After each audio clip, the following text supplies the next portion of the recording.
I again repeat the theory of punching press for you.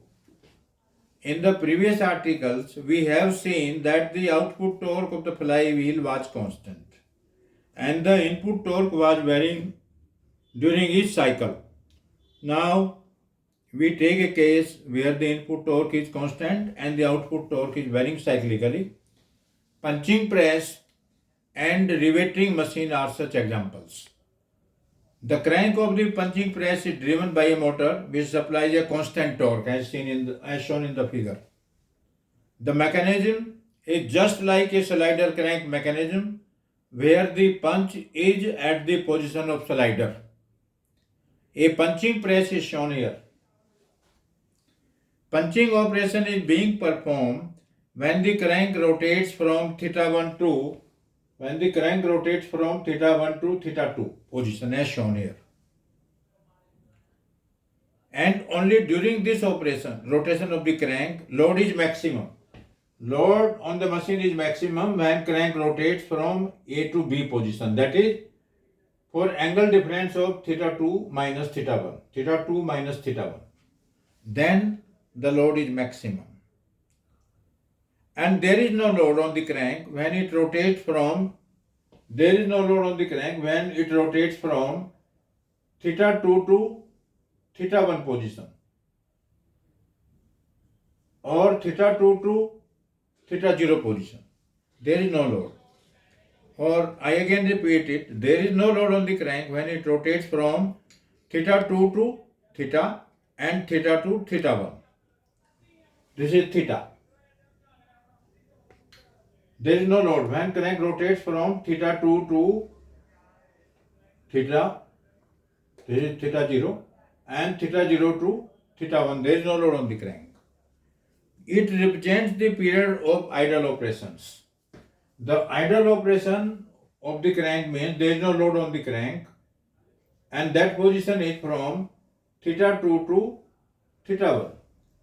Or it can be from theta 1 to theta equal to 0 and theta 0 to theta 1. The load is maximum when punching operation takes place and it is 0 during rest of the cycle. Thus there are high variations in load and hence high fluctuations in speed. The speed of the crank increases during idle operations and decreases during actual operations. The flywheel absorbs energy in the form of kinetic energy during idle operations and makes up for the energy requirement during actual operation of punching. So for this purpose, a flywheel of suitable mass is selected which keeps the speed fluctuations within permissible limits. Suppose mathematically we can say, suppose E1 is the energy required for one punching operation. E1 is the energy required for one punching operation. And sigma S is the maximum shear stress of the plate. T is the thickness of the plate which is to be punched. D is the diameter of the hole to be punched. Then maximum shear stress will be sigma S pi D into T. Maximum shear force. That is the maximum shear force. Because force is stress into cross-sectional area. Now E1 can be written like this. E1 can be written like this. What is E1? E1 is the energy required for one punching operation. So assuming that during punching the shear force decreases from maximum to 0 value. We can assume that during punching operation shear force decreases from maximum to 0 value. The average energy for punching one hole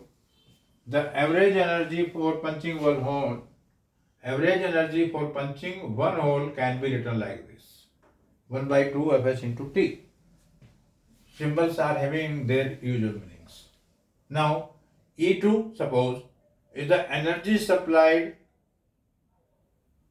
by the motor for punching one hole, right?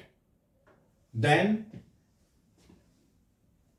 E2 can be written as E1 theta 2 minus theta 1 by 2 pi, because energy is supplied or energy is consumed in punching operation during the rotation of the crank, that is theta 2 minus theta 1.